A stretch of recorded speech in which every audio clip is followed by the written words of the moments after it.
Channel पर नए आए तो चैनल को सब्सक्राइब करें, वीडियो पसंद आए तो लाइक करें। डरावनी कहानियाँ।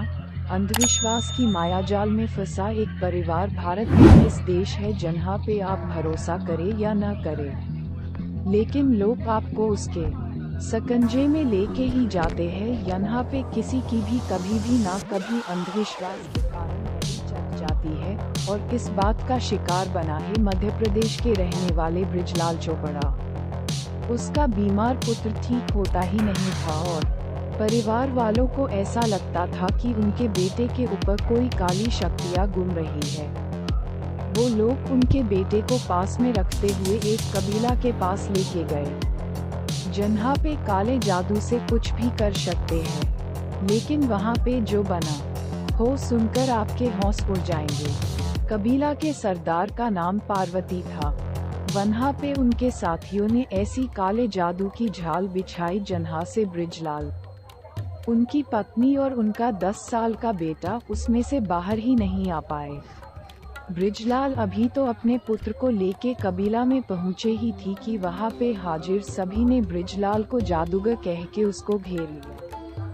उनका कहना ये था कि बृजलाल एक बहुत बड़ा जादूगर है और उसका मृत्यु ये संसार के लिए बहुत ही आवश्यक है। पार्वती ने अपने कबीला के आदमियों को आदेश दिया कि वो बृजलाल को मार दे। वो लोग ने बृजलाल को घेर लिया और उनके आसपास नृत्य करने लगे। किसी के हाथ में त्रिशूल था तो किसी के हाथ में तेज धार वाली तलवार। उसमें से एक आदमी सामने आया और बृजलाल ले हाथ काट दिए। बृजलाल बहुत चीखा, बुमराडा किया, वारंवार कहता रहा कि मैं जादूगर नहीं हूँ, लेकिन उनकी चीखें उन लोगों के गाने में और हंसने में दब गई। बृजलाल को जादूगर कहने के बाद पार्वती ने अपने लोगों से ऐसा कहा कि इसकी सारी शक्तियाँ उसके हाथ में है, इसलिए कुछ भी समझे बिना बृजलाल के हाथ काट दिए। उसके बाद बृजलाल कभी भी किसी के पर हावी न हो, उसकी सारी शक्तियाँ भस्म हो जाए। इसलिए वो दुष्टों ने बृजलाल को जिंदा जला दिया और देखते ही देखते बृजलाल का शरीर राख में मिल गया। ये सारा खतरनाक दृश्य बृजलाल के 10 साल का बेटा और उनकी पत्नी के सामने हुआ था। वो दोनों ने मदद के लिए चीखे चिल्लाए, लेकिन उन्होंने उसकी एक भी बात नहीं सुनी।